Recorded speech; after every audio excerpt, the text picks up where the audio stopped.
If you love gingerbread decor, it is definitely your year. I was scrolling on Pottery Barn's website and I saw so many different gingerbread decor items. So it's definitely on trend this year. So we need to try to recreate this trend with Dollar Tree items. When I was at Dollar Tree, I picked up this wood piece in the Dollar Tree Plus section that I thought would be perfect for recreating Pottery Barn houses. I'm gonna start by removing the trees on the end.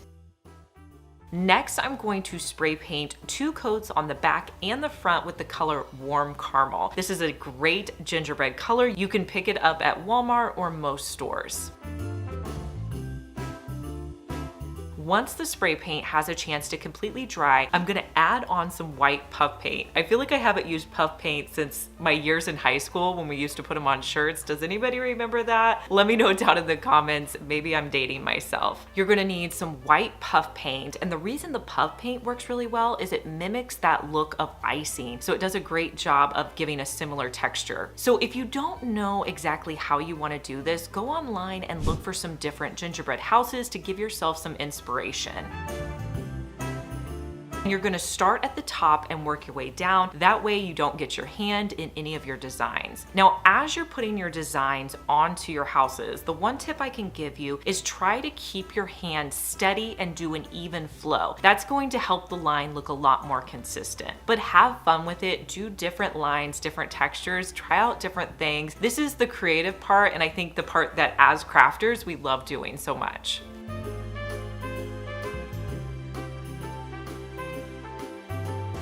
So once you're done with your design, you can add some snow to the bottom with your puff paint. I added some heavy puff paint on the bottom, and then on the front where it was kind of hanging down, I just put a little bit more puff paint so it looked like the snow was falling down. Let this dry overnight, and here's how it looks styled in my decor.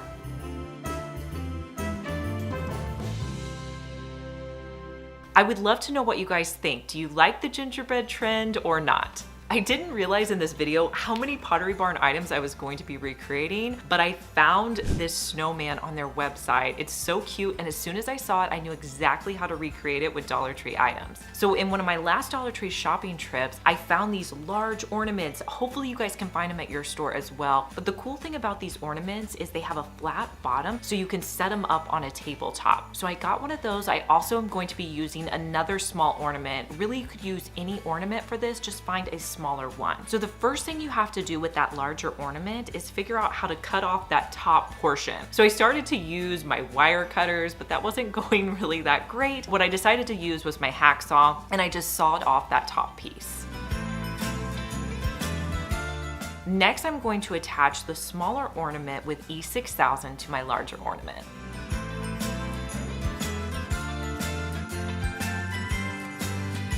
Now next, I had to figure out how to make a nose. So to do this, I grabbed some old scrap poster board and I started to kind of roll it up like I would with a cone tree. So I rolled it up tightly, I hot glued it in place, cut off any excess, and then I just figured out how long I wanted the nose to be, and then I cut off a little bit at the back and then hot glued it in place.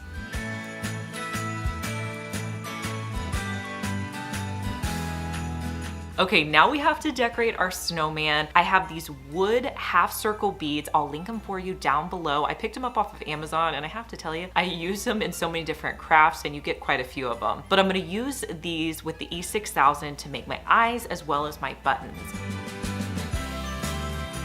I will tell you, after I put them on, they started to kind of slide down. I realized that I should have combined some hot glue with that E6000. I went back and added a tiny bit of hot glue. So when you're putting these on, make sure you do both. That E6000 is gonna give you that long-lasting bond, but that hot glue is that immediate bond you need so you can move on with your project. I'm gonna spray paint it with a matte white spray paint. I was thinking this snowman would look really cool with some texture, so I was gonna add some snow or some stone spray, but as I was putting this spray paint on, for some reason my spray paint was kind of messed up, so it was coming out a little bit clumpy. In the end, it gave me this really cool texture. I do think if you were recreating this, it may be fun to add like a snow or a stone spray paint to the top. You could even do like a glitter spray paint for a little bit of texture. Just have fun with it. After I completely spray painted it, I'll show you how I styled it in my home.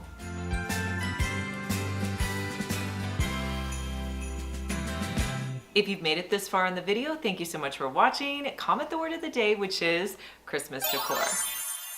One of my favorite things to do while I'm shopping at Dollar Tree is find items and figure out a way to repurpose them. So when I was in the Christmas aisle, I saw these wreaths, and you may look at these and think, okay, these aren't very substantial. They're not gonna make a great wreath, but I thought, what if we use these as charger plates underneath our holiday dinnerware? So that's what I'm gonna do with these. What you wanna do is with each of your wreaths, you wanna start by moving all of the greenery pieces to the outside. There's not that much greenery on here, so you're gonna need all that you can get. As I was doing this, I was noticing a lot of the wreaths were kind of bent up, so I pulled the circles out to make them as nice of a circle as possible. I did this with all 4 of the greenery wreaths.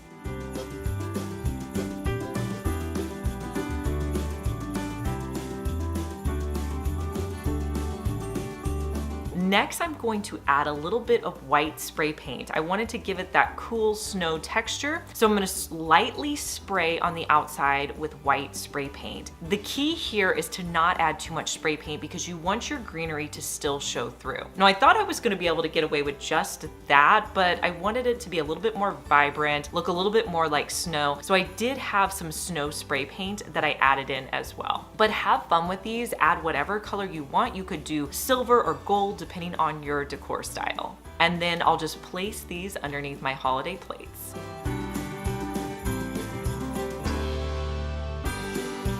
Hey guys, I'm Liz and you're watching my second DIY channel where I post daily DIY videos. You may be familiar with my main channel, Liz Fenwick DIY, but I'm glad that you found me over here on my second channel. Make sure that you're subscribed so you just get notified every day when I post our daily DIY video.